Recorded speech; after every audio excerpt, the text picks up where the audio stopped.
Jeanette today, but why don't I go ahead and get started? Welcome everybody to our second day of Let There Be Art, 7 Days of Creation, which is a two-piece program. It's first a week long of Meet the Artist. We have a fabulous group of people. Yesterday we had Ruth Weisberg.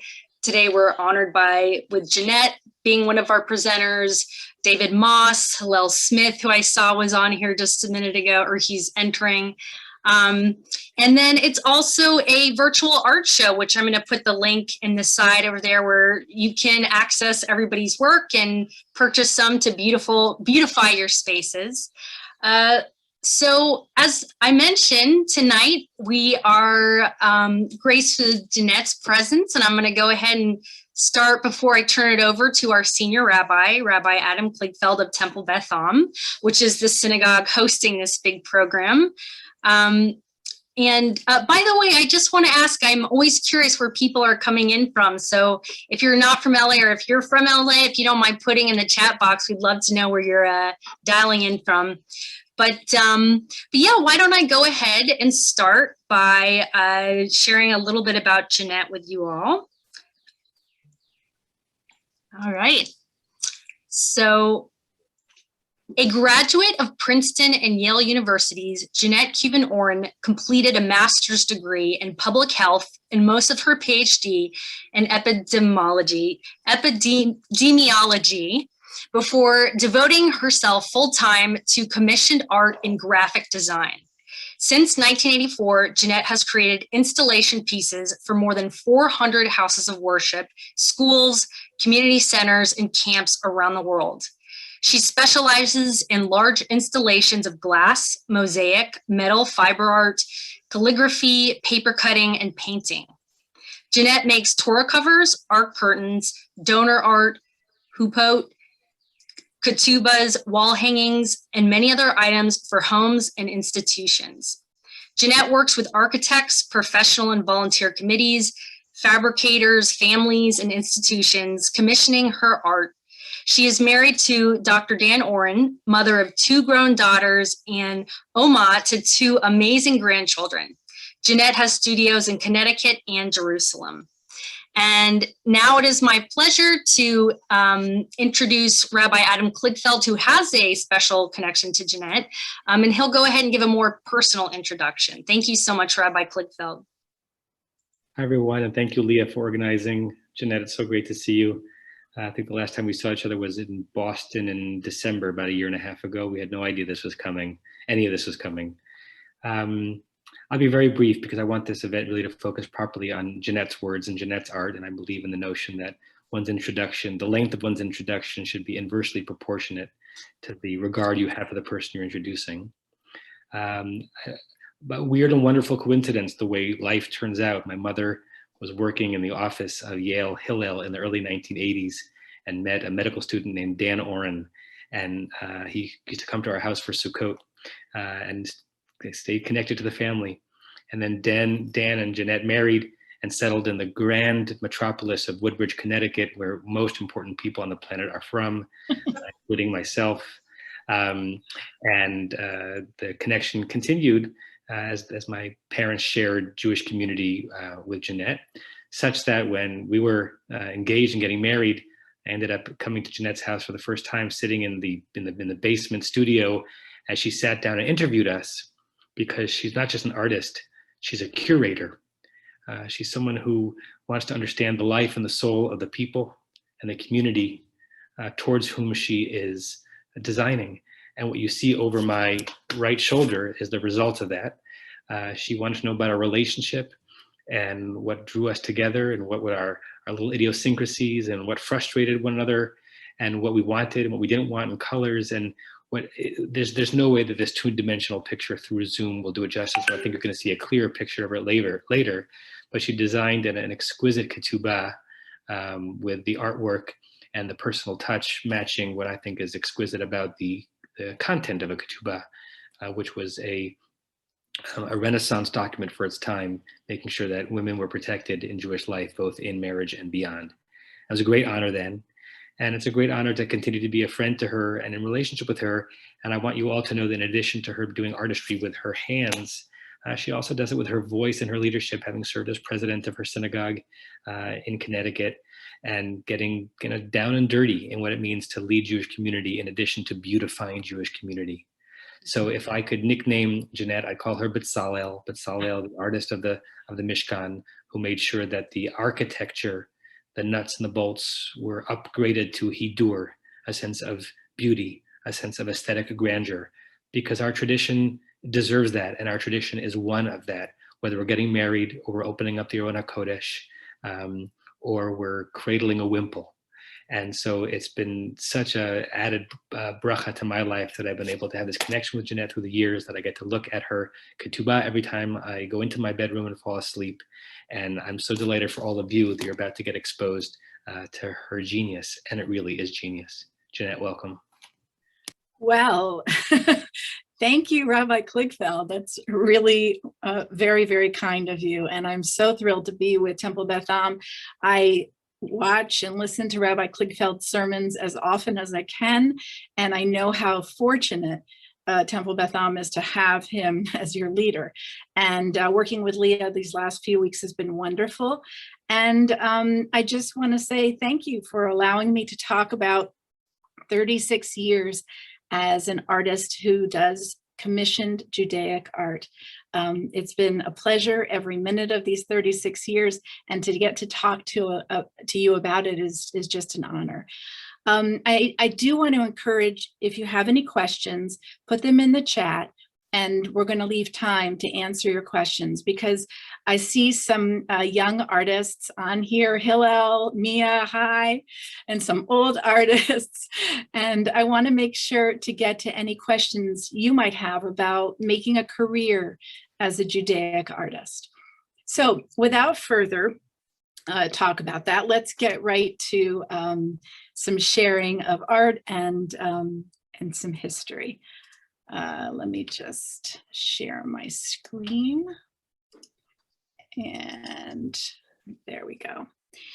So as Rabbi Klickfeldt said, I've been doing this a long time, and what Adam might not know is that his family and our family belong to the same synagogue in Jerusalem, and I'm not sure we overlapped. You were a baby at the time. But this is a picture from my bat mitzvah at Harel Synagogue in 1974. I'm the nerdy one on the right with the glasses. And my mom, who loved to needlepoint, asked me to design a Torah cover. She knew I loved to do art, and it was always my hobby. And together we made the Torah cover that we gave to Harel in honor of my bat mitzvah. It was not until about 10 years ago that I even thought about that I had done Judaic art as a 13-year-old, because it never occurred to me to make that my career. Instead, I was very focused on a career as an epidemiologist. This 2020, 2021 was the year to be an epidemiologist. But I decided when I was about finished with my PhD that what I really wanted to do was be an artist. So when Dan and I got engaged in 1984, Rabbi Ponet, who was the head of Hillel at Yale, and I can't emphasize enough how important Hillel rabbis have been in my life, both Eddie Feld at Princeton and Jim Ponet at Yale. Jim suggested I make my own ketubah, and I had to ask, what is a ketubah? He referred me to the Jewish catalog, which I think has changed so many lives in the last generation or two. It was published in 1973, and there was a chapter in the book on the ketubah and how to make a ketubah. It was by David Moss. David Moss is one of the people that should be credited with this renaissance of Jewish art over the last 50 years. David has since become a good friend. He lives in Jerusalem, and I know he's speaking in this program on Thursday afternoon. So please attend that, because he is amazing.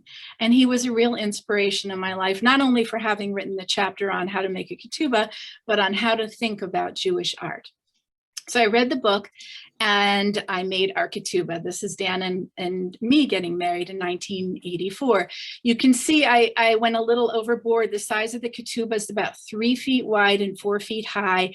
I had it in my head, that's what a ketubah should be. It's kind of crazy. And it's hard to find wall space for it. But that was the first ketubah I made.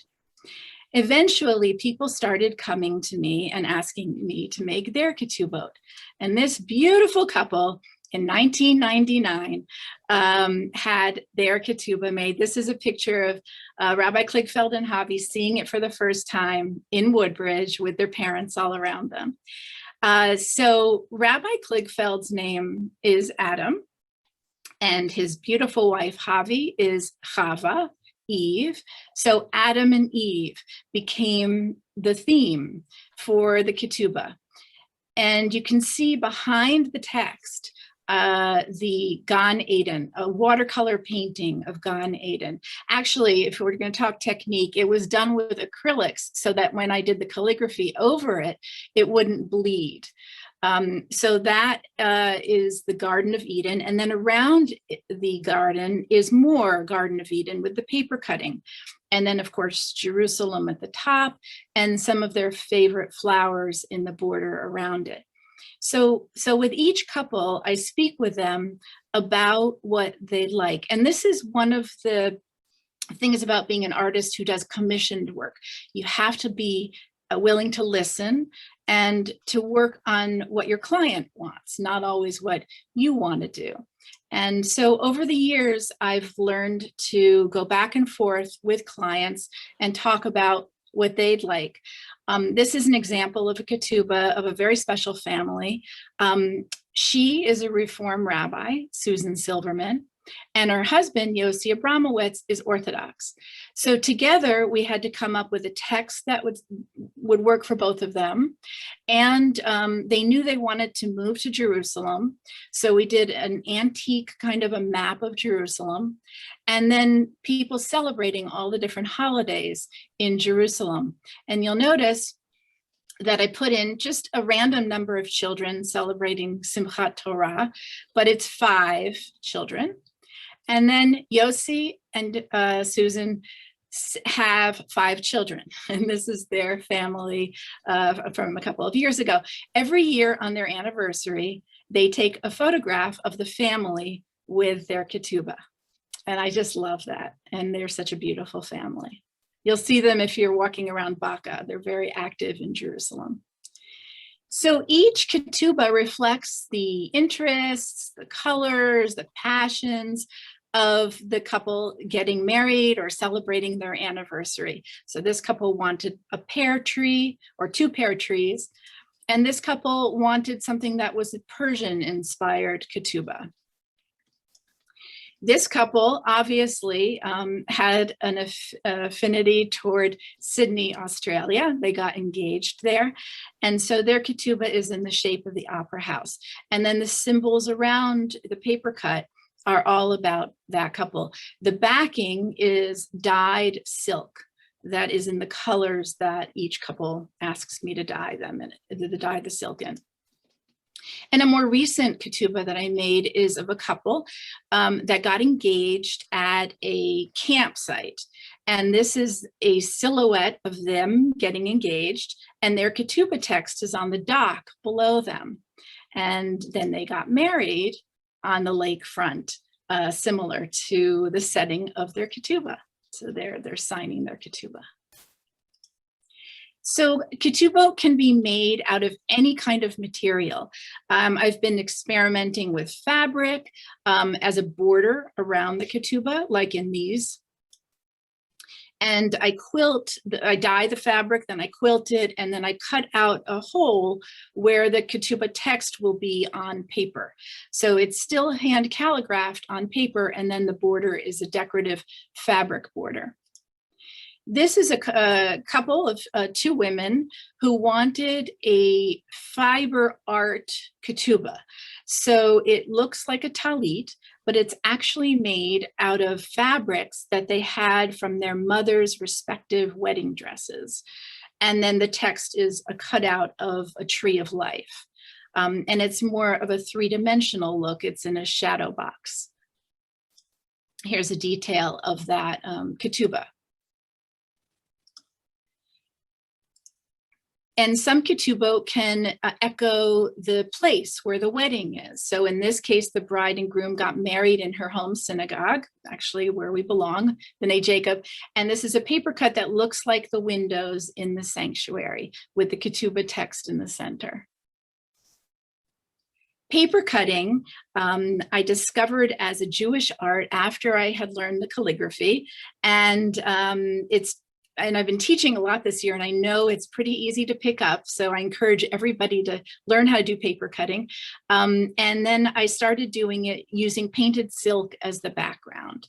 And these are just a few examples. This is the song from the Seder, Echad Miyodea.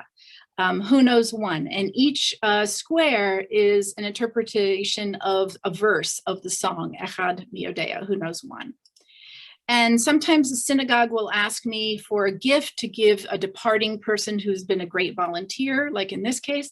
And I do like an architectural rendering in paper cutting of the synagogue.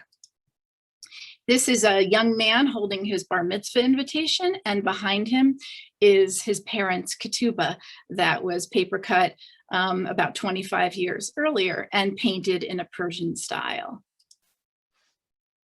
So I also expanded to do family trees. These are a lot of fun, but a lot of work, because to organize all these different family members takes a little bit of planning, but I do them in many different styles.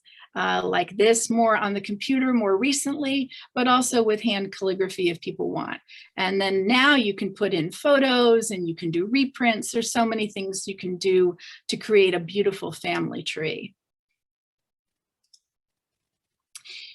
In the late 90s, I started making Torah covers, and I would say that they really represent about 80% of the work I do these days. And I just want to talk about the different kinds of inspiration that can dictate the set of the Torah covers that I make. It can be a set of Torah covers inspired by nature, or like the first set I made, the 7 days of creation. These were a gift from myself and my friend Amanda Ford to our congregation where we lived in Bethesda, Maryland. And you can see they represent the 7 days of creation. And you never know how your career is going to go. What happened next was that this photograph was featured on the United Synagogue calendar for 1994.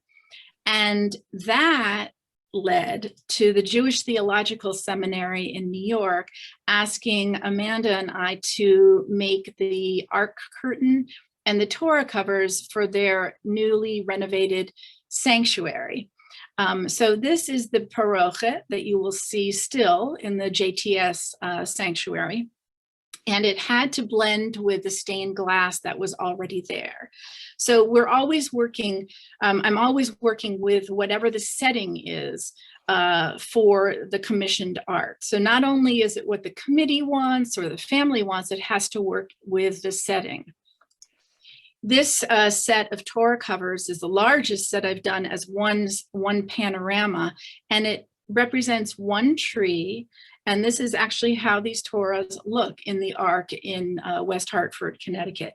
This technique I use is paper cutting out of fabric. So it's ultra suede for the paper cut part, and then dyed silk rayon for the background, and everything is quilted. I've been doing the paper cut style with fabric for several years, and this is how I made these high holiday Torah covers for Temple Israel. Each Torah cover represents a different theme of the high holidays.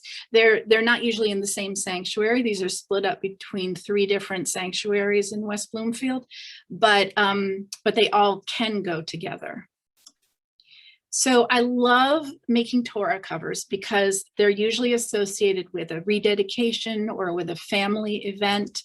or with a writing of a Torah, and they become a very emotional way for the synagogue to partake in a Jewish art experience. This set of Torah covers was inspired by Israel. And as was mentioned, I live part of the year, usually, not with COVID, in Jerusalem. And I love being inspired by Jerusalem. Now, the set here from 1996 is a little dated because you can see on the left, the Horva Synagogue, which was represented only by an arch for many years, has now been rebuilt. So this set will always be dated in that it doesn't show the entire Horva Synagogue in the Jewish quarter. I love the nature around Jerusalem, and I love the architecture. This Torah cover was inspired by Robinson's Arch, which is to the right of the regular Western Wall prayer area, and is where the egalitarian services are usually held. And then sometimes it's the nature around the synagogue that inspires myself and the committee. In this case, Fire Island has these beautiful kind of nature and trees and dunes. So that's what inspired their high holiday Torah covers. And then in Oakland, California, we have the sunset. And this inspired this tree, which goes together in over four Torah covers. And in Thousand Oaks, the committee really wanted the set of Torah covers to coordinate with the stained glass in their beautiful sanctuary. So this is a different style of Torah covers, but you can still see the dyed silks and some of the other fabrics that I use. Sorry. Some synagogues want a abstract style, like this set from Dayton, Ohio.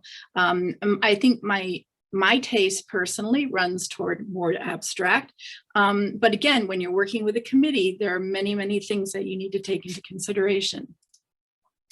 At Central Synagogue, they have this unique ark, and these Torah covers needed to fit within the style of the ark.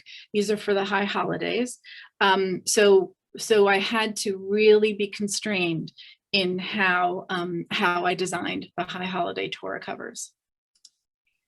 This is a very special project. I had been commissioned years ago by Tree of Life Synagogue in Pittsburgh to create 8 Torah covers that would coordinate with their stained glass windows, which are very beautiful and very unique.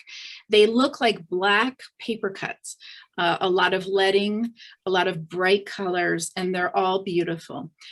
Each Torah cover corresponds to a different stained glass window in Tree of Life Synagogue. Now, in 2018, after the shootings, I was asked by a group of cantors and rabbis who were donating a new Torah to the congregation that would be used for Rosh Chodesh and would be in memory of the victims of the shootings at Tree of Life. They asked if I would create a Torah cover to remember those victims. This was a very heavy commission, but I'm really proud of the symbolism that we came up with. The Torah cover is used for Rosh Chodesh once a week. And so you see the moon and you see a river flowing toward us. The river represents the compassion that came after the shootings, and all the stones, they represent all the people who wanted to remember, like when you bring a stone to a grave. Those are represented by these circles. Then you have 11 gold stars. Those represent the 11 murdered victims. And finally, the blessing for Rosh Chodesh, which has, as emphasized here, the words Chaim and L'Tova, life and for good. So all these different symbols went into the creation of this Torah cover. And the Torah cover right before COVID was traveling around the country as part of lessons in religious schools about anti-Semitism. So some of the projects I've done have been about anti-Semitism, and more specifically about the Shoah. This is a Holocaust memorial case that I designed for a synagogue so they could display their Westminster Torah, which is Westminster Torahs are Torahs that were rescued from the Czech Republic and shown in synagogues around the world and used. So they wanted to educate their community about the origins of their Torah. And this is the case that we made that told the story of the history of this Torah. And then the Torah cover says Zachor, remember, on it. Now let's take a break, and I'm going to welcome you with this short little video into my studio. Hi, welcome to my studio. I'm here outside New Haven, Connecticut. So many people ask me what my studio is like that I thought it'd be fun to give you a tour. Here I am at my drafting table, same one I've had for 35 years, oops. And I do most of my creative thinking here. I draw here, I paint here, I do paper cutting here.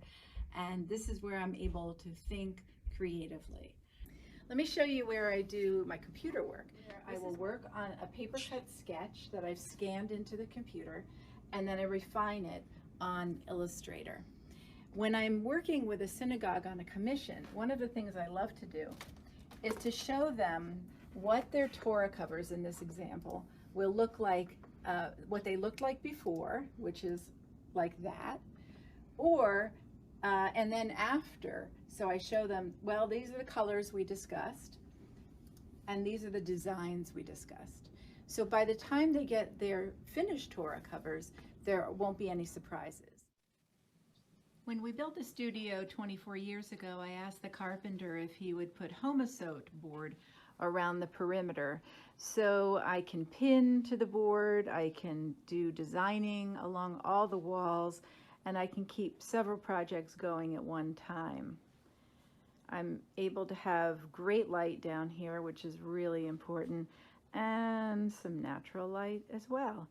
And I am able to have sections of the studio designated for different projects, although I'm always reorganizing and always cleaning up. In this corner, I keep examples of work by fabricators like Gary Rosenthal, with whom I've worked on large donor walls, and David Ascalon, who makes beautiful stained glass and metal art. I also keep my collection of papers for painting and paper cutting. And this is the table that I built that I could use as a really large ironing board, as a assembly for all my fiber work, for applique, and all my sewing. Underneath I have storage. It's obviously on wheels. I'm finishing up a Torah cover here, done in a paper cut style, but with a fabric that I painted with fabric paint in gold. For really large projects, about 20 years ago, I discovered what is called a long arm quilting machine. After I piece the art curtain or the wall hanging, I'm able to stretch up to 14 feet on the long arm quilting machine so that the quilting can be done much, much more quickly than on my sewing machine. This is the library part of my studio where I have fabric references and places I buy materials from. My library with a visitor of books and reference books, and then I come to the area where I keep all the different fabrics that I work with. All the silk starts off as white silk, and after I dye it, I try to keep it organized according to color and texture. The tour continues in my messy room, which is also called the utility room, and this is the most important piece of equipment, having a sink, of course, which has gotten very messy over the years. And this piece of equipment is the silk steamer. I've had the same one for about 25 years, and it steams the silk after I dye it, dry it, roll it up on this tube, and then steam it in here for about 2 hours. So this is the room where I put the silk on the tables, and depending on the type of style, I can either dye it like this, which is just all at once, or I can outline the silk and design and color it in like a coloring book. I keep all my dyes here on my shelves, and I also have acrylic paints, fabric paints, and other materials that I use in creating different textures in the fabrics that I dye. When I get the silk that's imported from China, it usually comes on rollers, and I keep it that way as long as I can. In addition, I have batting and flannel and other fabrics that I use inside the wall hangings, inside the Torah covers. I really appreciate your taking the time to tour my studio, and I hope that we can do a project together. Hi. Oh, sorry. Wait, hold on. 1 second.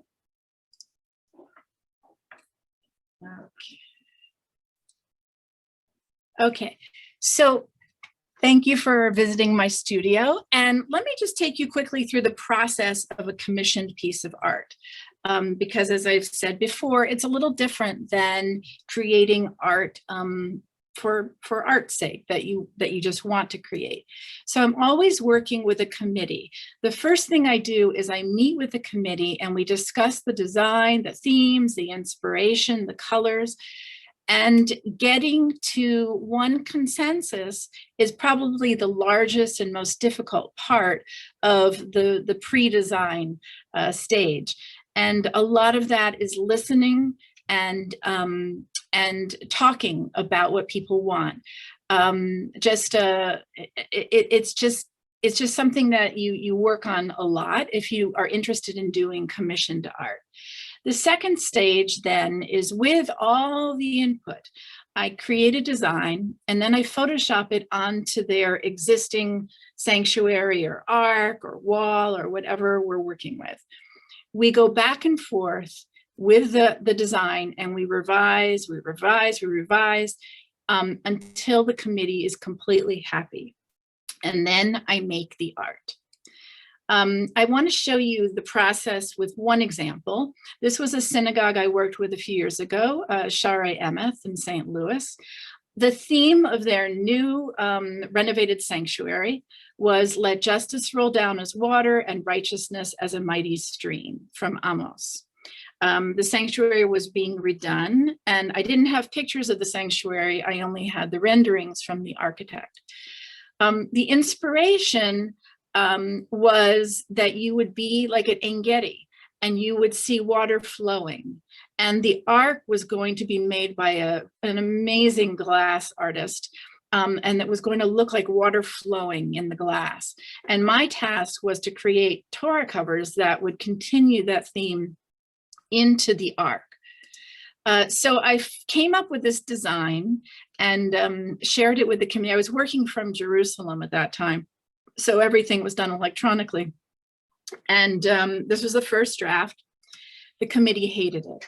It didn't have that flow. It didn't evoke the desert, the Negev, and they asked me to start again.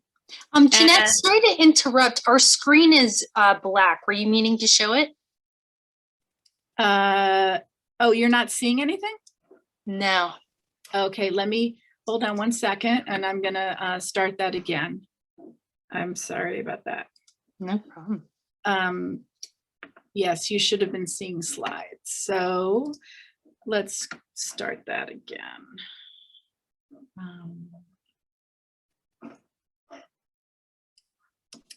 1 second. Okay, here we go.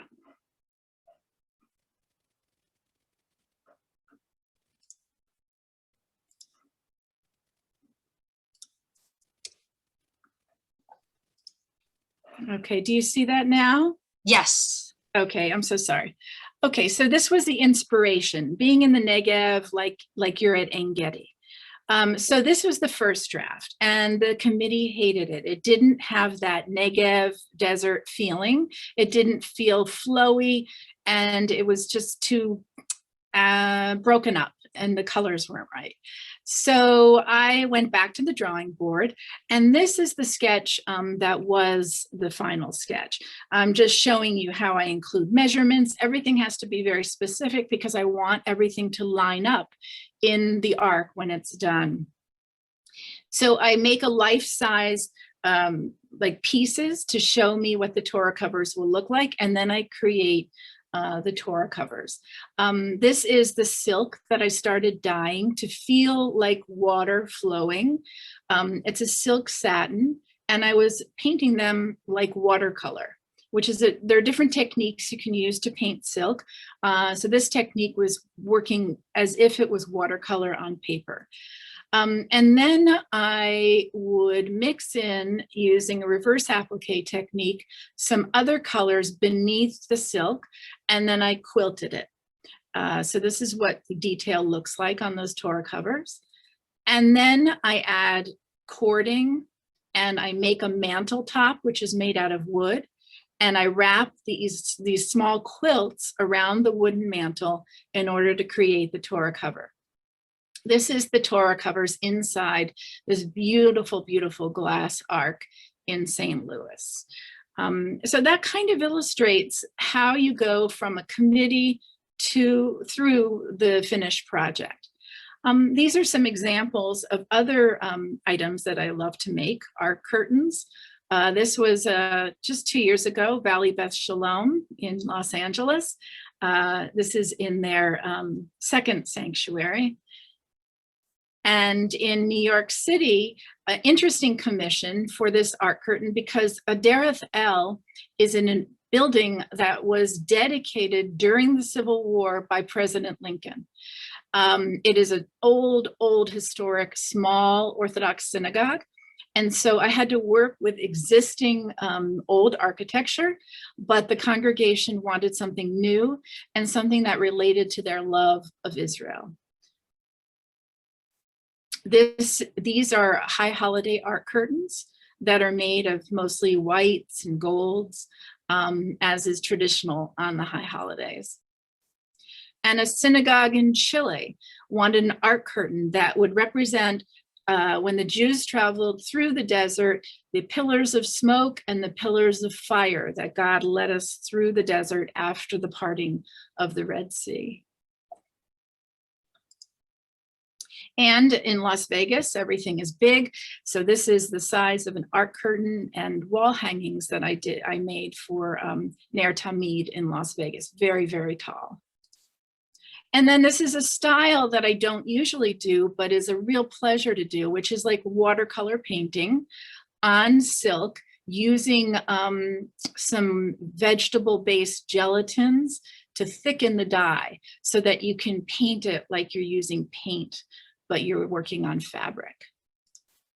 Here's a detail. So then I add quilting after to give it a lot more dimension. And Sutton Place Synagogue is one of my favorite projects I've ever done with Michael Berkowitz and Bonnie Srolovitz, who were the designers of the interior. I then was asked to create the ark curtain and the Torah covers. So you can see this beautiful architecture at Sutton Place in New York City. And then this is their ark curtain that is a fanciful version of the Lion's Gate in the Old City in Jerusalem. So when you're in Jerusalem, I hope you get to go to the Lion's Gate. You'll see the lions over the arch. The colors are not really purple, but this gives you a feeling of being in Jerusalem. And at Sutton Place, when they open the ark, these are the Torah covers that are landscapes of Israel behind the ark curtain. And then I work in metal. I design a paper cut, and then it is taken, then I send it to an aluminum cutter, and he cuts the paper cut design out of 1/4-inch aluminum, and they become Ark Doors, like this example at Temple Israel. And then the Torah covers can be seen through the openings in the metal doors. Here's an example of the same style. And and inside the mosaic is seen through these particular ark doors. And wall hangings are very similar to ark curtains. And they're basically large quilts. This is one of my favorites. This is in Stamford, Connecticut.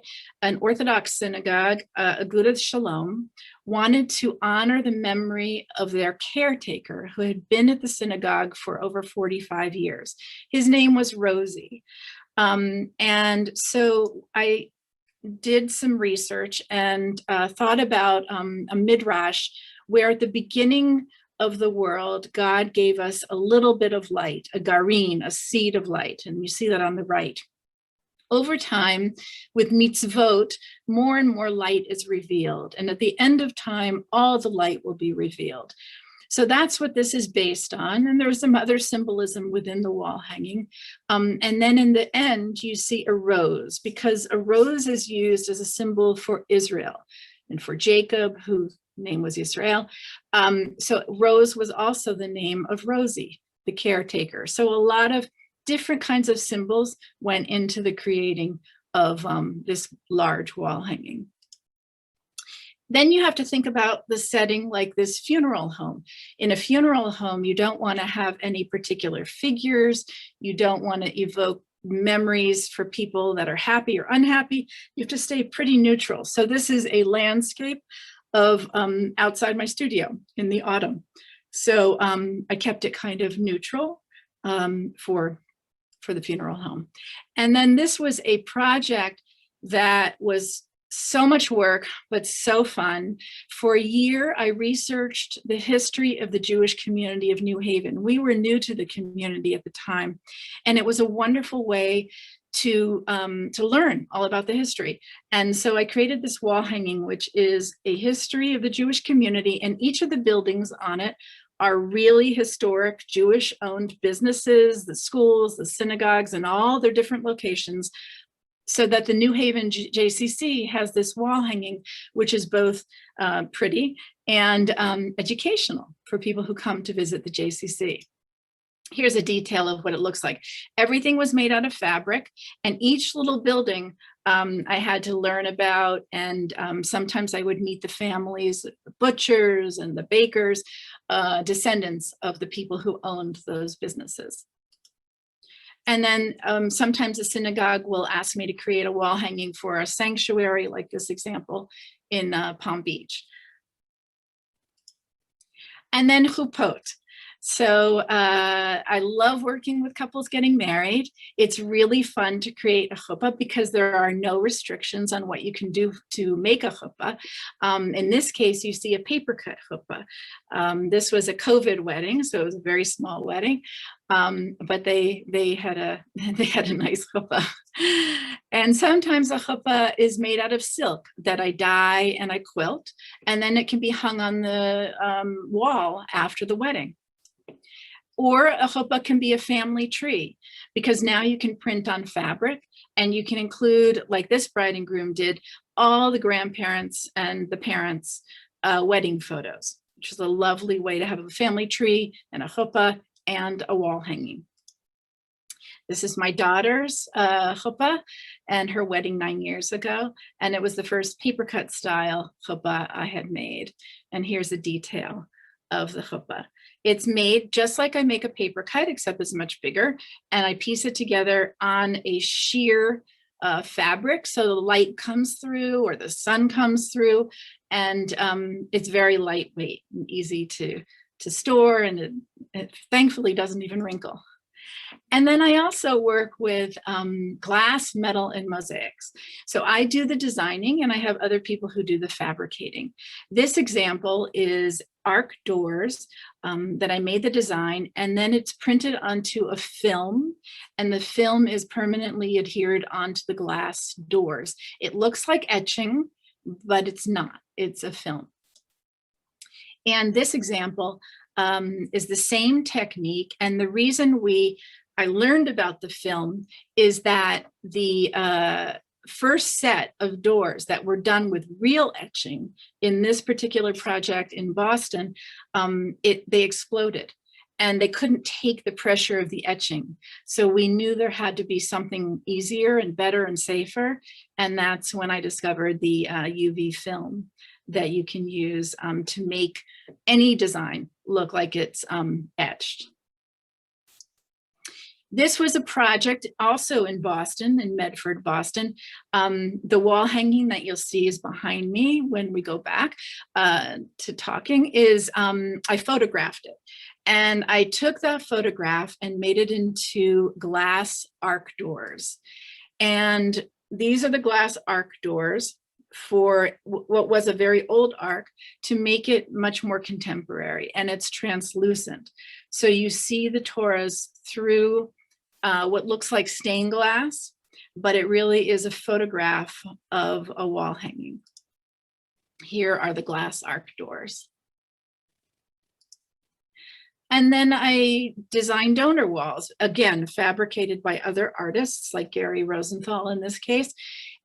So we wanted to come up with a donor recognition piece that would be foremost a piece of art and would also thank the donors to this synagogue's legacy campaign. The metal work is enamel and handmade glass. And then Gary made this beautiful river of glass onto which names of donors could be embossed. Here's an up close photograph of it. And I love thinking of new ways of creating donor recognition so that they're mostly a piece of art. And they, by the way, also they thank the donors to the project. And then these mosaics serve as donor walls as well. These are handmade mosaics by Stephen Miyoto. And the names of the donors are written in the stones around the main design. These are handmade smalti. Stephen is an Italian-American who is well known around the world for his intricate mosaics. It's a terrible picture, but it's a detail of a family celebrating Shabbat. And Stephen made this very large mosaic at Temple Judea in Coral Gables that I designed like Jacob's ladder, and it surrounds the entry door. And here's a detail of his beautiful work. And then mosaics, because they can be very expensive, I thought there has to be a more affordable way for a synagogue to have a mosaic. So when Temple Bethel wanted to honor retiring Rabbi Bill Rudolph, they commissioned this piece, which is a combination of many different techniques. It is taking all of Rabbi Rudolph's contributions to the synagogue and making them into one piece of art that I made these little vignettes out of paper cutting. So Rabbi Rudolph is a biker. He loved to sing and lead Havdalah. He loved to serve cookies to the kids in the religious school. So each of these little vignettes were put onto a backdrop that I painted on paper, photographed, and made like a photo collage. And then the whole design was printed onto 6-inch tiles and made into a wall in the entry of the synagogue. And the names of the donors are on the lower left. So this is a more affordable way of having a mosaic-like piece of art that is very, very durable because it's made out of tile. And then just a word about 2020. So it was a crazy year for everybody. And I didn't know what I was going to do with myself if synagogue committees weren't meeting. So my kids introduced me to Zoom, and this has been an eye-opening, fabulous experience because the creativity that I needed to re-energize came out in different ways. So I've spent the last year teaching a lot, mostly paper cutting, but all different kinds of Judaic art.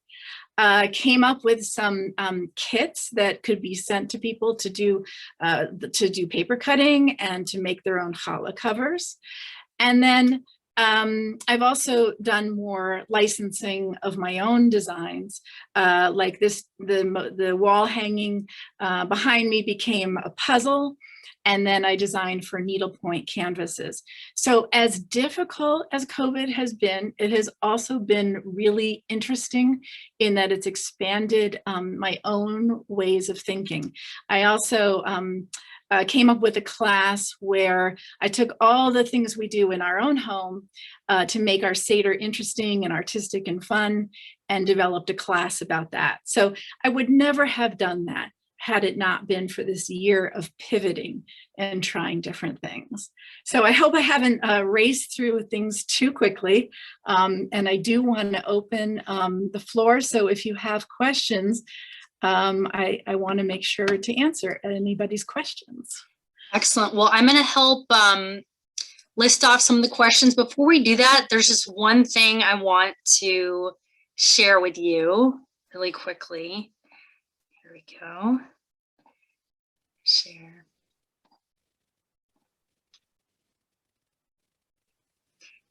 Can you see the image? Yes. Oh, that's so funny. Where is that? So that's it's Temple Beth. We were so honored to have the Torah there for, I don't know, was it a week possibly? And we ended up hosting an event that actually brought the Muslim and Jewish community together to talk about the importance of having each other's backs during challenging times. And so it was a peace building event, but everybody was just, I mean, like in awe and wanted to see this beautiful and honor this beautiful Torah cover. So when you showed that, I was like, oh my gosh. Thank you. Thanks for letting me know. I didn't know it had gotten to you. That's great. Yeah. So I do have some questions for you. I do want to mention, I'm going to post one more time, a lot of the works that you have seen up there, like the wall hangings are actually, I mean, I saw them in Torah covers, or sorry, challah covers that can be found on the website. I actually bought one yesterday for my aunt. I'm very excited to give it to her. So check out Jeanette's page on there and see what she has for sale. All right, so the first question, very good one. So hold on, I gotta scroll back because there was a bunch of them. Okay, here we go. So what have you done with your science background? Do you do any work today in that field? I have never looked back on epidemiology. No, I don't. The minute I became a full-time Judaic artist and convinced my parents that I actually could do it and make a living doing it, I've been doing this full-time ever since. People ask me, do you do other art? The truth is I would love to, but I've been busy for 36 years doing Jewish art and I haven't really had time. So no, I don't use my epidemiology, although this year was pretty cool if you were an epidemiologist. Yes, that is so true. So hi, Jeanette, I'm a big fan. Do you have any good questions to ask clients when starting a commissioned project to try to capture and get to the bottom of what they really want? That's an excellent question. Thank you for, nobody's ever asked me that. First thing, I just want to tell you a funny story. It's a funny anecdote. I've worked with more than 400 synagogues, and I will tell you that almost every single committee starts off by saying, you've probably never worked with a committee as difficult as ours. And I just think it's hysterical because every synagogue around the world is the same.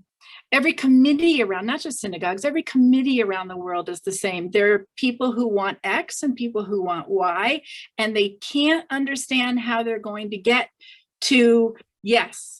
And I see my friends Bonnie and Michael here, Bonnie Srolovitz and Michael Berkowitz, who've been doing commissioned Judaic art longer than I have.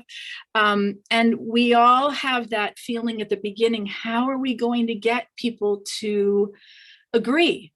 But the first thing I do is I listen to everybody's opinion. And the next thing I do is I talk about what works in my opinion, for that particular setting, because we have to focus in on what's going to work on the setting. If you have stained glass that you need to work with, or the synagogue sometimes has a theme. Some synagogues want to talk about Israel in their art. Some synagogues want to talk about justice or nature. If those themes are important to the committee, you've got to start there. And then you just listen. You've got to listen. And there's a lot of back and forth. And I have to say, COVID has made it more difficult for many reasons to have these discussions. But you have to be patient and listen, and you'll get to yes together. Okay. Another question that I've wondered myself, do you have an assistant? I don't. I have occasionally had people who help me with like staining the wood rings on the mantles and that kind of thing. But I don't love having people work for me because we go back and forth to Israel, and it's just easier if I can do things on my own time. So I don't love having an assistant. It means I probably don't work as quickly as I could, but it gives me the flexibility. Okay. I see somebody's asking if I do the calligraphy on my ketubot. That's a great question. For 30 years, I did all the calligraphy on my ketubot by hand. And in the last couple of years, I've really had some problems with carpal tunnel.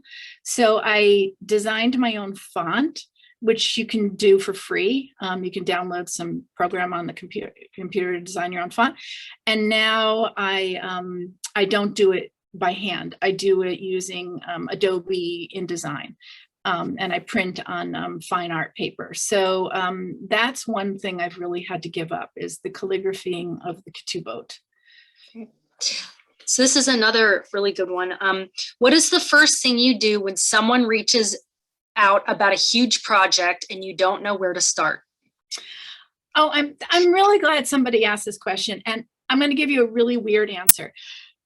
And I've said this a couple of times during this whole year of COVID, because I've been thinking about the career and all that.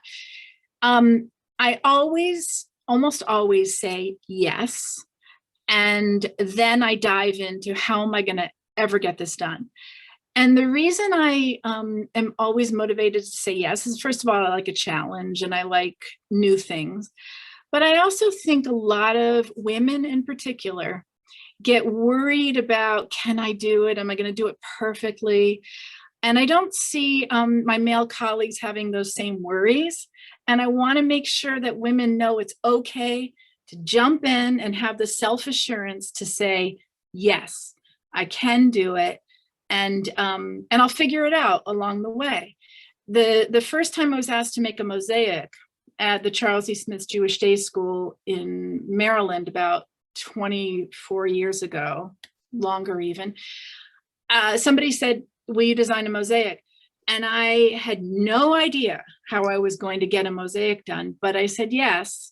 And it led me to meet Stephen Miyoto. It led me to a whole world of mosaics. And I'm so glad I didn't say, I'm scared. So the answer is always yes, and I'll figure it out. Great. Okay. So we have question or time for maybe one more question, I think. Let me see. So I think that's the only one I see that's left over. We do have time for one more. So if anyone wants to unmute themselves and ask real quick, it's also nice to hear voices. So any burning questions or thoughts? Hi, can you hear me, Leah? Oh. Yes. Hi. I like horror stories. And so I'm wondering, what was your worst experience dealing with installations? Did anything fall on anyone's head or anything like that? I think the worst thing I think I already told you was when the glass exploded. But fortunately, that happened long enough that we had time to find another option. No, installations have, thank God, gone fine. The first ketubah I ever made for a client I was a grad student, and a young woman had just converted to Judaism, and she was super excited about commissioning a ketubah. And I finished the ketubah, and she put it on top of her refrigerator, which is a great safe place to keep something if you're in grad school. But she had cats, and she was so enthusiastic about being a new convert that she made gefilte fish, and the cats went crazy because of the gefilte fish smell, and they tore up the ketubah that was on top of the refrigerator. So the very first ketubah I ever made, I had to make twice, and that was a long time ago. So if that's the worst, that's pretty good. Oh my gosh. Susan, Well, I see you have a question. yeah, I was really interested. I mean, you know, I've done ketubah my whole life, and I had to give it up about 10 years ago when my eyes got too bad to really operate well. Since then, I have had cataract surgery that has given me better vision than I had when I was 12. Wow. So I'm kind of like over enthused again. I've started painting again, and have felt that it's been very successful. And I'm not ready to go into, like, you know, full mode commission retail stuff. And I wondered if, looking ahead, that you had to scale down your operation to something that you could do in 10 feet by 3 feet without any technical help, that you would find captivating, intriguing, exciting. I mean, I'm like full of this nervous, creative energy, and I am not finding any outlet, so to speak. Oh gosh. I think for me, I just love switching up media.